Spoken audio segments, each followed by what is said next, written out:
बिस्मिल्लाहिर्रहमानिर्रहीम। अस्सलाम वालेकुम प्यारे बच्चों, उम्मीद है इंशाल्लाह आप ठीक होंगे, खैर खैरियत से होंगे और आपने अपना कल का काम भी कंप्लीट कर लिया होगा।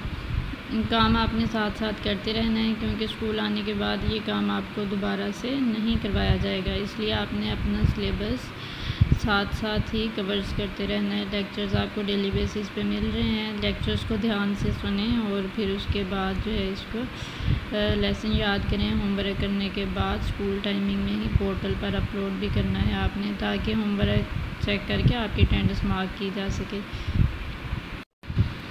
नेक्स्ट आज का भी हमारा टॉपिक सेम कल वाला ही है, SLO भी सेम वही है, फ्लो चार्ट इंट्रोडक्शन। कल हमने थोड़ा सा इसको शॉर्ट फॉर्म में डिस्कस किया था फ्लो चार्ट सिंबल्स को, आज उसको थोड़ा डिटेल में डिस्कस करेंगे। कल हमने उनकी सिर्फ शेप्स को पढ़ा था और उनकी वर्किंग, आज थोड़ा उसको डिटेल में पढ़ेंगे। बाकी सारी जो है वो सारा काम वही है। फ्लो चार्ट सिंबल्स हैं to show various operations according to program logic in a flow chart. Certain standard symbols are used. Different symbols उसने कहा डिफरेंट कामों को शो करने के लिए यूज़ होते हैं। फर्स्ट है स्टार्ट और stop. The terminal symbol, terminal symbol कहते हैं जो स्टार्टिंग और एंडिंग को शो करता है। The terminal symbol is use in a flow chart to show start और स्टॉप। स्टार्ट और स्टॉप को शो करने के लिए टर्मिनल सिंबल यूज़ किया जाता है और ये किस फॉर्म में होता है, ओवल शेप में। It helps the user understand where the beginning and ending. उसने कहा ये यूज़र की हेल्प करता है कि कहाँ से आपका प्रोग्राम शुरू हो रहा है और कहाँ पे जो है वो एंड हो रहा है। The terminal symbol is drawn as an oval shape. ये कल भी हमने पढ़ा था कि इस फॉर्म में स्टार्टिंग और एंडिंग होती है ओवल शेप में। उसके बाद है फ्लो लाइंस आर एरोज। इसको फ्लो लाइंस भी कहते हैं और एरोज भी कहते हैं। To determine the flow of data through the process. एक शेप को दूसरी शेप से जोड़ने के लिए या एक प्रोसेस को दूसरे से फ्लो को चलाने के लिए जो हम लाइंस यूज़ करते हैं उन्हें फ्लो लाइंस कहते हैं। They are drawn from left to right, top to bottom. जिस साइड को आपको ड्रा करने की लाइन को ज़रूरत पेश आएगी उसी साइड में हम इसको ड्रा करेंगे। And show relationship between shapes. और शेप का रिलेशनशिप हम एक शेप को दूसरी शेप के साथ कनेक्ट किसके साथ करते हैं, एरो लाइंस के थ्रू कनेक्ट करते हैं।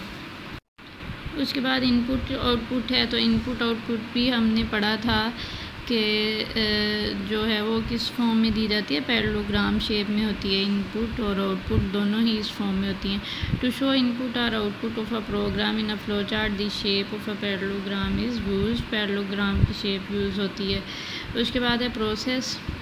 To show a process action task और operation in a flow chart the symbol of rectangle is use. तो प्रोसेस किस सिंबल के थ्रू शो किया जाता है, रेक्टेंगल सिंबल के बाद। उसके बाद डिसीजन या कंडीशन है, तो डिसीजन के लिए कौन सा सिंबल था, डायमंड सिंबल, जिसमें येस और नो टू कंडीशंस आ जाती हैं। The diamond symbol is use in a flow chart to show a decision based on a condition. Condition पे बेस करते हुए अब उसने ये छोटा सा इसमें लिखा हुआ है, लिखी भी हुई है। Example is total greater 50।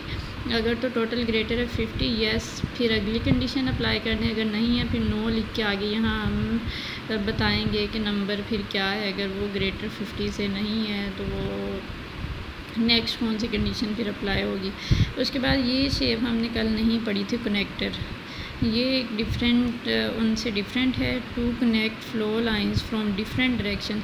अगर हमें एक टाइम में काफ़ी डायरेक्शन से फ्लो लाइंस अप्लाई करनी पड़ती हैं। डायमंड सिंबल में तो ये है ना कि आप इस साइड पे एक फ्लो लाइन कर लेंगे, इस साइड पे हो जाती है, यहाँ पे हो जाती है। लेकिन अगर एक ही टाइम पे आपने डिफरेंट डायरेक्शन से यहाँ से यहाँ से यहाँ से यहाँ से फ़्लो लाइंस ड्रा करनी है, कोई ऐसी कंडीशन आ जाती है जिसमें सारी कंडीशन एंड पे आके एक ही जो सर्कल है उसके गिर्द घूमती है, तो उसमें हमें फिर क्या कौन सा सिंबल यूज़ करना पड़ता है, connector symbol. And avoid their intersection. और ये किस लिए इस्तेमाल करते हैं, ताकि जो फ्लो लाइंस हैं ना वो एक दूसरे को कट करके ना गुजरे, हमें क्लियर जो है वो उसकी अंडरस्टैंडिंग हो, लाइंस एक दूसरे को क्रॉस भी ना करें। A circle symbol is used as a connector in a flow chart. तो सर्कल सिंबल जो है वो एज अ कनेक्टर यूज़ होता है। ये वाला जो कनेक्टर वाला सिंबल है यही आपका होमवर्क है, इसको आपने एक एग्जाम्पल के थ्रू शो करवाना है। आज का आपका काम यही है। दुआ में याद रखिएगा। फ़ी अमानिल्लाह।